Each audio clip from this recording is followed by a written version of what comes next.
Good afternoon, everyone. Before talking about our meeting, I'd like to just touch on what's happening in Israel, the West Bank, and Gaza. I spoke yesterday with Israeli Prime Minister Netanyahu, as well as with Palestinian President Abbas, and as you know, President Biden spoke with Prime Minister Netanyahu as well. This is part of a comprehensive ongoing outreach and dialogue at all levels of the U.S. government to our respective counterparts, with the objective of achieving an end to the violence, which continues to claim the lives of innocent children, women, and men. We've been very clear that rocket attacks must cease. We've been very clear about Israel's right to defend itself. We're also engaging our regional partners with urgency to see to it that calm prevails, and our heartfelt condolences go out to the loved ones of those lost. We're also deeply concerned about the violence in the streets of Israel. As Muslims celebrate Eid and Jews prepare to mark Shavuot, Israelis and Palestinians deserve to take part in these celebrations without fear of violence. We believe that Israelis and Palestinians deserve equal measures of freedom, security, dignity, and prosperity. That recognition will continue to drive our approach. Having said that, let me turn to what brings us together here.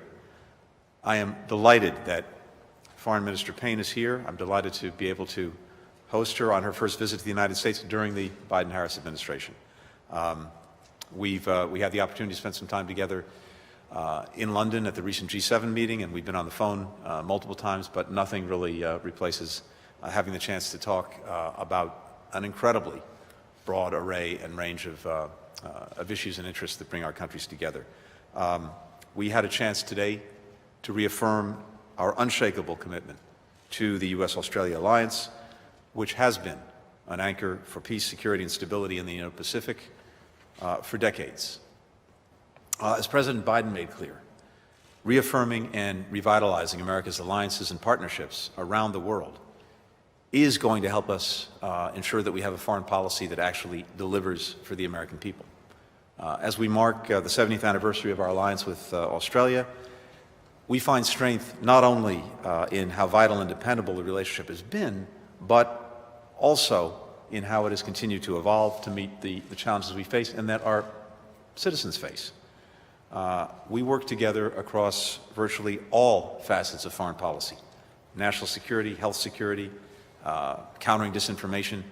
The list goes on, and we covered a lot of that today in our meeting. It's evident in the range as well of senior officials whom the Foreign Minister has met with during her visit, including National Security Advisor Sullivan, Secretary Kerry, the President's Special Envoy for Climate, Ambassador Power, our new administrator for USAID, as well as leaders in both parties on Capitol Hill, which I think is further evidence of the deep bipartisan commitment in the United States to the relationship and partnership between our countries.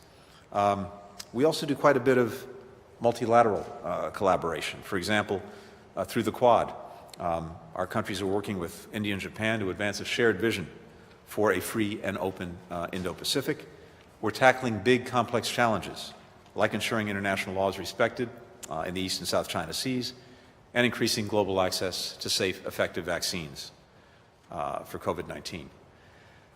President Biden was very proud to host the first ever Leaders Summit of the Quad back in March. We look forward to doing a great deal more through the collaboration among our countries in the months and years ahead.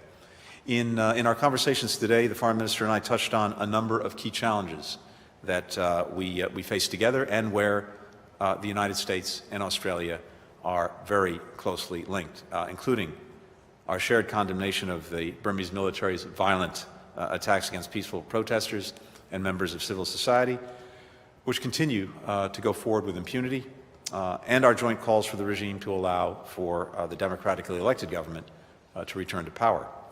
I reiterated that the United States will not leave Australia alone on the field, or maybe I should say alone on the pitch, in the face of economic coercion by China.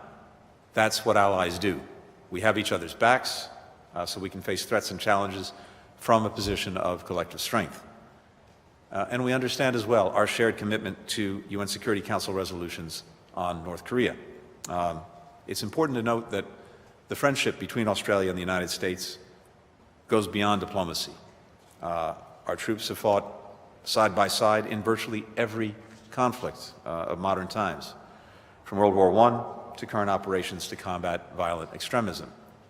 Our business ties are vast. The United States is the top destination for Australian investment. That's created nearly 100,000 American jobs. And I'm proud to say we're the biggest investor by far in Australia, which in turn has created more than 320,000 Australian jobs. Our countries collaborate on cutting-edge technologies, from quantum information sciences to artificial intelligence, cancer research, working to address critical vulnerabilities in our supply chains. And we're linked by vast people-to-people ties as well, unless, of course, we're competing in an Olympic pool, in which case there may be just a little bit of friction.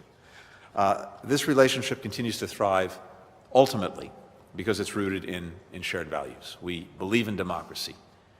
We've seen how it makes our own countries stronger. And we see that democracies are more likely to be stable, open, secure, and committed to fundamental freedoms. We're committed to reaffirming and strengthening the rules-based international order. It's provided a foundation for stability and prosperity, not only for the United States and Australia, but for people around the world. And we both recognize that human rights and dignity must remain at the core of that order. At the very first meeting of the ANZUS Council nearly 7 decades ago, we're celebrating the 70th anniversary soon, our then Secretary of State, Dean Acheson, compared building the alliance and the newly established international order to the building of a great cathedral. He said, and I quote, "Each step is but one building block in the total structure of peace. We know this labor is hard and complex and long, but like a cathedral, which is built by many hands over many years, this structure has a unity of spirit which flows from the common inspiration of these labors." Today, it's in our hands, the building of these blocks, and we're fortunate, I think, to have inherited a great project between our countries, built through generations of cooperation, creativity, and also sacrifice. And so it's our responsibility, I think, not only to maintain it, but to strengthen and improve upon it so that we can continue to meet the great challenges of our time together, so that we continue to address the needs and aspirations of our citizens. I have no doubt that the unity of spirit between our nations and our people is as strong as ever, and I think growing even stronger. So I look forward, Maurice, to working with you, with all of our colleagues and our teams in this vital effort, and it's wonderful to have you here. Welcome. Thank you very much, Secretary. Thank you very much, Tony, for your very warm introduction and for hosting us here today. Let me also thank the very many members of the Biden-Harris administration who have made us feel so very welcome this week, have made the time to meet with me and with my team here in Washington for what have been very productive discussions all around. I'd like to also acknowledge the Secretary's words in relation to the current violence in Israel, in Gaza and the West Bank. We share those concerns and have made statements in relation to that, and I'm sure we will have more discussions in coming times on those. I want to start with an important acknowledgement. In Australia, just a very short time ago, Australia's Governor-General, His Excellency General David Hurley, posthumously awarded to Captain Ian Macbeth, to First Officer Paul Hudson, and to Flight Engineer Rick De Morgan Jr. the Australian National Emergency Medal for extraordinary service. These three men were amongst the American firefighters who answered Australia's call and travelled a very long way from their own homes and families to help us during the catastrophic bushfires of 2020. They died while extinguishing a fire front with a heavy air tanker. in the direct defence of Australian lives and Australian property. And on behalf of my government, on behalf of the people of Australia, I assure you that we will continue to honour them and to remember their bravery and sacrifice. As the Secretary said, the Australia-United States alliance is marking its 70th year. I think the selfless service and sacrifice of those Americans profoundly exemplifies the spirit of that alliance. We are indeed two nations who are bound by deeply shared values and experiences, and we each believe, as any sovereign nation and democratic nation should, that our foreign policies must serve the interests of our respective peoples. Yet we are so frequently in alignment because our foreign policies are rooted in the hearts of our nations that are, in many ways, so fundamentally similar. We have some different views. Of course we do. We have some different laws. We certainly have some different sports. And perhaps a few of our own cultural idiosyncrasies, but our values and our expectations are much alike. We expect to live freely under the rule of law. We expect to be able to work, to trade, to prosper under a fair and predictable system of rules. We expect safety and security for ourselves and our families so that we can go about our lives without fear. We believe that governments should be accountable to the people. Those very basic values are reflected in our respective foreign policies, which in turn means that serving our own people is not mutually exclusive to seeking improvement for people elsewhere. Today, in our discussions, we've addressed many of the most pressing challenges of our region and more broadly, and how we can further our cooperation in tackling them. Australia particularly welcomes continuing United States engagement and leadership in the Indo-Pacific region, and we appreciate the emphasis that the Secretary and the Biden-Harris administration have placed on partnerships and alliances. Australia is sharing that considerable workload of upholding the rules and norms and of maintaining a secure and prosperous region. This week, for example, we've announced in our federal budget nearly $200 million in additional spending to strengthen our diplomatic efforts in promoting free and fair trade, in supporting our exporters, in delivering our Indo-Pacific priorities and expanding our advocacy and our cooperation with partners internationally. We are and will continue to work with partners to advance the region's health and prosperity, particularly in response to COVID-19, to protect the region's security and stability, including by countering disinformation and malicious cyber activity. We have discussed our practical areas of cooperation, including, as Tony said, on the supply and delivery of COVID-19 vaccines in the Indo-Pacific, on cyber and critical technology, on counter-terrorism, on arbitrary detention, on human rights and on climate change. Together with our partners, including through groups such as the Quad, Australia and the United States can demonstrate that democracy delivers. Transparency and accountability matter. Indeed, lives and livelihoods depend on it, whether through rigorous approval of new COVID-19 vaccines, and the report this week from the Independent Panel for Pandemic Preparedness and Response, or an empowered and reformed World Trade Organization that can distinguish between legitimate quarantine and customs concerns and thinly veiled economic coercion, and take swift action accordingly. In our meeting today, we have, of course, discussed our relationships with China. And Australia seeks a constructive relationship with China. We stand ready at any time, amongst all of my counterparts and colleagues, to resume dialogue. But we have also been open and clear and consistent about the fact that we are dealing with a number of challenges. We welcome the clear expressions of support from Washington as Australia works through those differences. It is hard to think of a truer expression of friendship. I hope that the support Australia has received from the United States gives confidence to others. It doesn't matter where challenges to your sovereignty come from. All countries should know that there is a global community that can support one another in this most basic expectation of nationhood. As with the freedom of individuals, so with the sovereignty of states. Australia and the United States and the alliance that binds us are a bedrock for these shared values.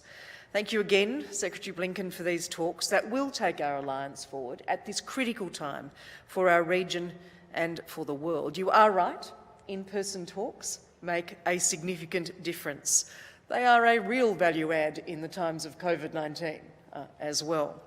I look forward to comparing pool notes with you over Tokyo 2021 and perhaps a bit of a discussion about how some of our football teams go on the field as well. Thank you very much. We'll now turn to questions. We'll take two from each side. We'll start with Barbara Usher of the BBC. Thank you. There's a lot going on in the Middle East, so I hope you'll bear with me. Mr. Blinken, rockets have been fired from Lebanon towards Israel. Do you see this as an escalation, and does it change U.S. calculations in terms of your approach in any way?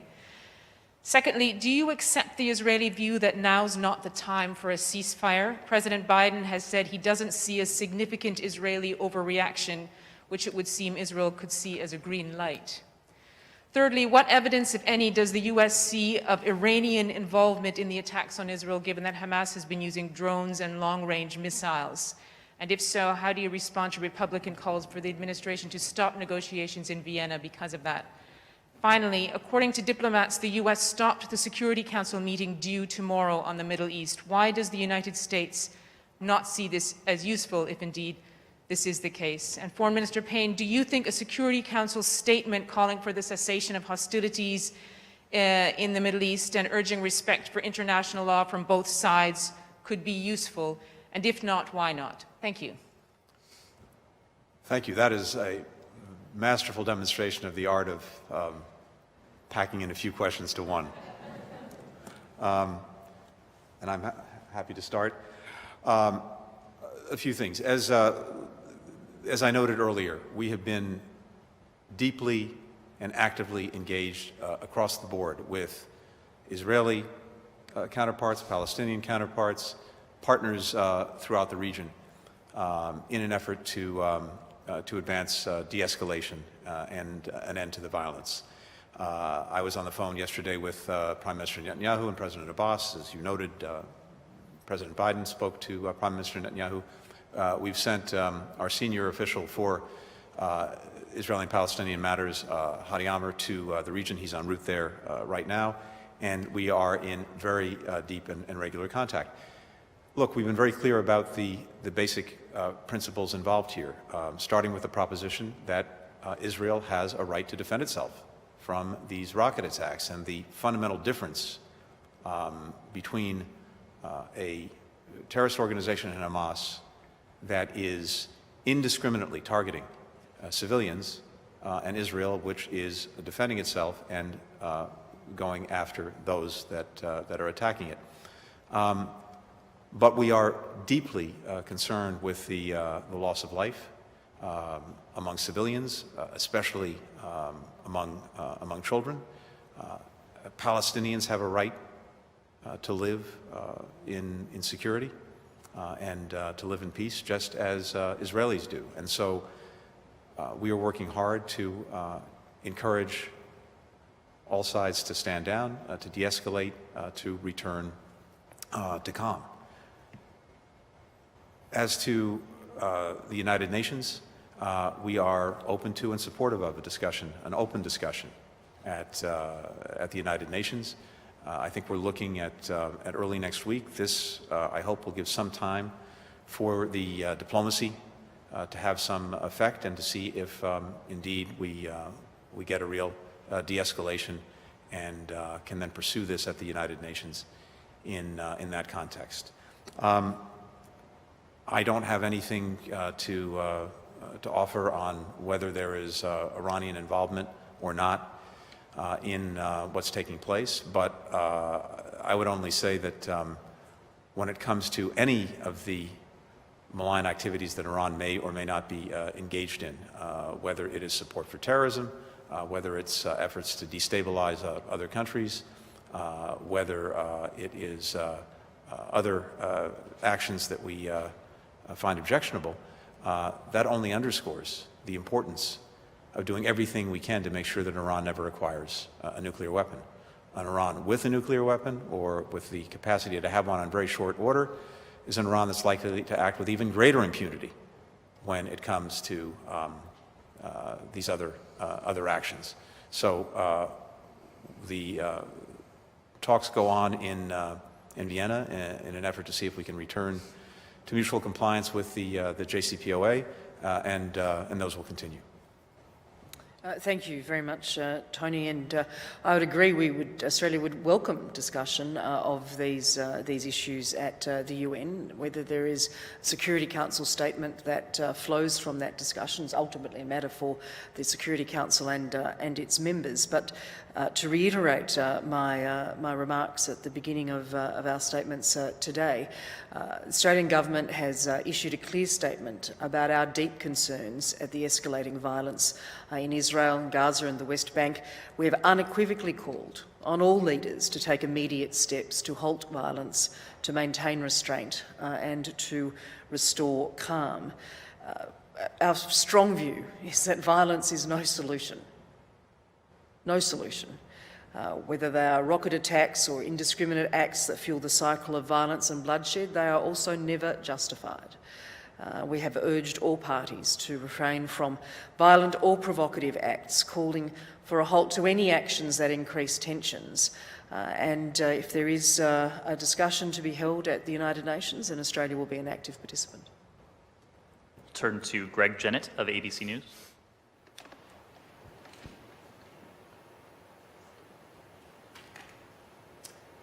Thank you. I may not master the multi-pronged question, but I will settle for a dual-pronged, if that's okay, directed mainly to Secretary Blinken, but no doubt Minister Payne may choose to respond as well, and both concern relations with China. Firstly, on economic coercion, you made the point up in Anchorage, Mr. Secretary, as you have today, talking about not leaving Australia alone on the pitch.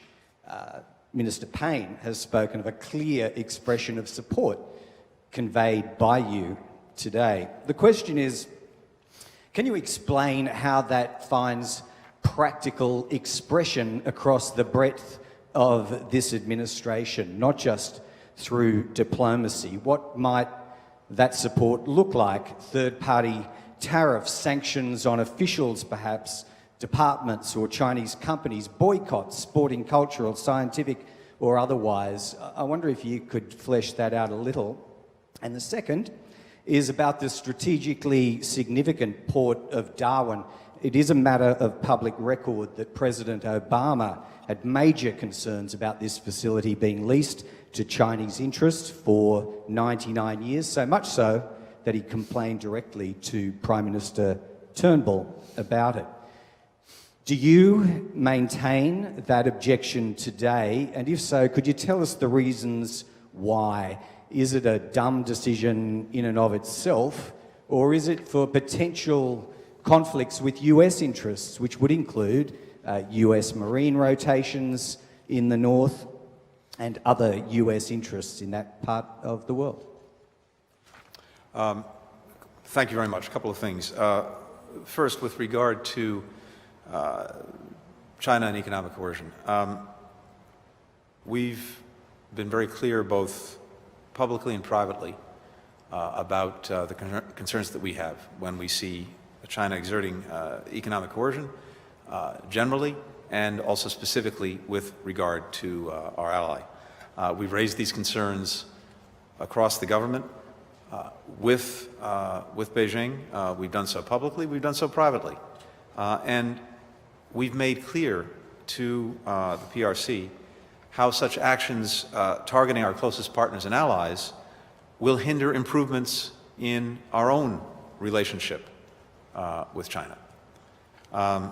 We're also working together to find new approaches to economic diversification, supply chain security, reliable and secure supply chains in particular, and other means of being resilient to and being able to overcome efforts at economic coercion. Something we talked about today, and I'm sure we'll have more on in the future. And when it comes to Darwin and issues related to Darwin, these are sovereign decisions for Australia, and we leave it to our partners to make those decisions.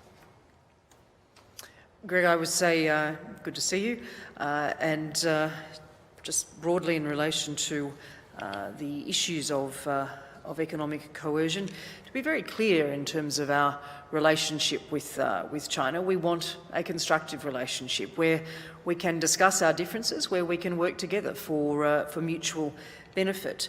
But we won't compromise on our national security or our sovereignty, and we'll continue to act to protect that. As I think I said or acknowledged in my opening statement, we have a range of issues to work through with China at present, and we'll continue to engage China to resolve those outstanding issues, those outstanding trade issues, and use appropriate mechanisms that are available to us if we need to. And you will, of course, note that we have taken action in relation to the barley issue in the WTO. We expect to be dealt with in a fair and timely manner on those, and most importantly, we will continue to offer the opportunity to talk together to resolve these issues with constructive dialogue. We stand ready and willing to do that. Rich Edson, Fox News. Good afternoon, Secretary Blinken and Minister Payne. Thank you.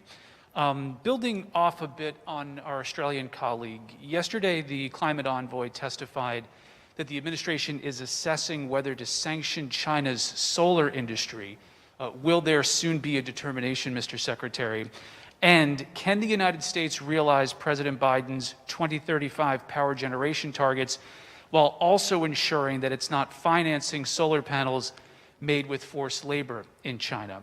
There was also some discussion of this last month, but since that talk and with these discussions today with the minister, has there been any consideration of an Olympic boycott or any gesture short of a boycott to highlight human rights abuses in China? And then to Minister Payne, the question to you is, beyond the Olympics, is the Australian government pursuing new coordinated sanctions with the United States to address human rights abuses in China? Thank you very much. Thank you. Thanks very much. I don't have anything to offer on the solar panels question. I defer to colleagues who are focused on that. What I can say is this, just as a general proposition, and it goes to what the Foreign Minister was saying a few moments ago. When it comes to the way we're approaching the relationship with China, and I've said this before, but it's important to emphasize it, we're not seeking to contain China. We're not seeking to hold China back. We are seeking, resolutely so, to uphold the rules-based international order. And in a practical way, that means insisting that countries make good on their commitments and play by the rules that we've all agreed to. And whether it's in the trade or commercial space, whether it's in the maritime domain, whether it's in many other areas that we can talk about, that's what we're focused on. And so particularly when it comes to trade, we want to make sure that everyone is playing by the rules, and that includes China. And when it's not, we will work together through the legal mechanisms that we have, through the rules that we've agreed upon, through the organizations that are there to help enforce those rules, to make sure that China abides by them. With regard to the Olympics, that's not something that we talked about today. We're still so many months away from the Winter Games. We've certainly hear concerns around the world, and we'll be, I'm sure, in the months ahead, talking to allies and partners about their views on the Olympics. Thank you. And in relation to Xinjiang in particular and to those human rights issues, Australia has been very clear and very consistent in terms of the deep concerns that we hold about the credible reports that have been received in the international community that include restrictions on freedom of religion, mass surveillance and detention, forced labour, forced birth control, including sterilisation, systematic abuse and torture of women in particular.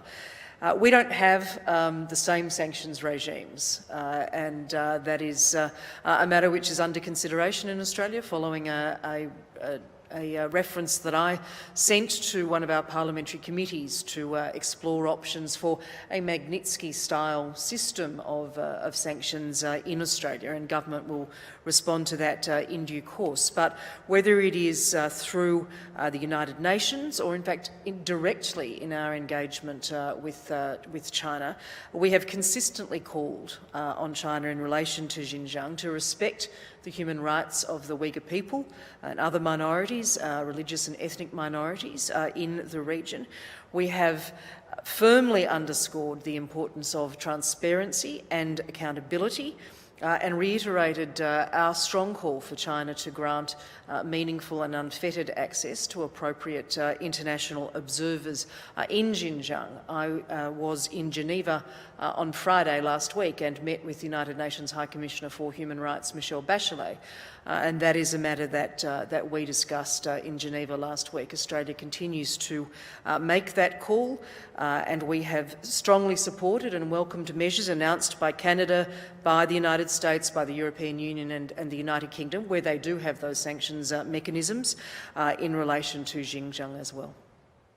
We'll conclude with Annalise Nielsen of Sky News. Thank you. We just wanted to ask about the investigation into the origins of the COVID-19 pandemic.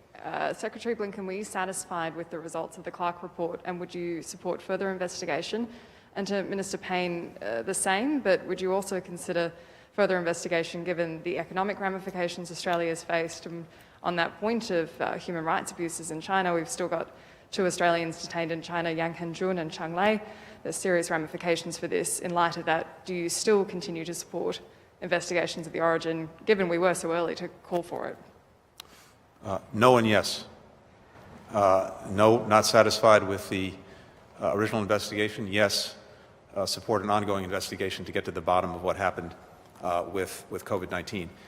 And look, this is so important because we need to understand what happened if we are going to have the best possible opportunity to prevent it from happening again, and to make sure we can put in place an even stronger global health security system to make sure that we can prevent, detect, mitigate future pandemics. And that has to start with understanding exactly what happened. And look, the issue is less about assigning blame and more about understanding what happened so that we can take effective action for the future. There needs to be accountability, but there needs especially to be understanding. And we do know that in the early days of the pandemic, there was a failure on the part of the PRC to allow timely access to international experts, timely sharing of information, real transparency when it mattered most. And those have to be features of the system going forward. And all countries have a responsibility to sign on to them. So we need to see more to get to a real understanding of what happened. And then together, including with China, we need to take actions to strengthen the international system to make sure that all of our people are better protected so that if there is a next time, it's not like this time. Thanks. And I think there are two points that are part of your question. First of all, there is the WHO-convened global study into the origins of SARS-CoV-2, as it was entitled, which was the report that was released on the 31st of March. I think that our response then was to say we certainly appreciated the efforts of the scientific experts who participated in leading that work in very difficult circumstances, including an Australian expert, Professor Dominic Dwyer, but we are concerned that that mission itself was significantly delayed and lacked access to both complete and original data and samples. And we at the time joined a statement with a number of other concerned countries, including the United States, in expressing those concerns about those delays.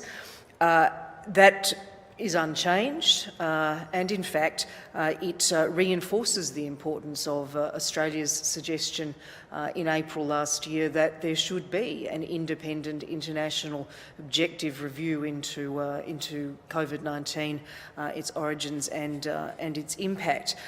Secondly, though, the release of the Independent Panel on Pandemic Preparedness and Response report, which was led by former New Zealand Prime Minister Helen Clark and former President of Liberia, Ellen Sirleaf-Johnson, we welcome that very comprehensive report. I met with Helen Clark in New Zealand just 3 or so weeks ago, perhaps a month ago now, and again, that its frank assessment of the global community's preparedness, the management of the pandemic, as well as the recommendations that it contains for action, we absolutely support those being taken very seriously. There's a number of recommendations, including in relation to the international health regulatory structure, as Tony referred to, recommendations around strengthening the independence and the authority of the WHO.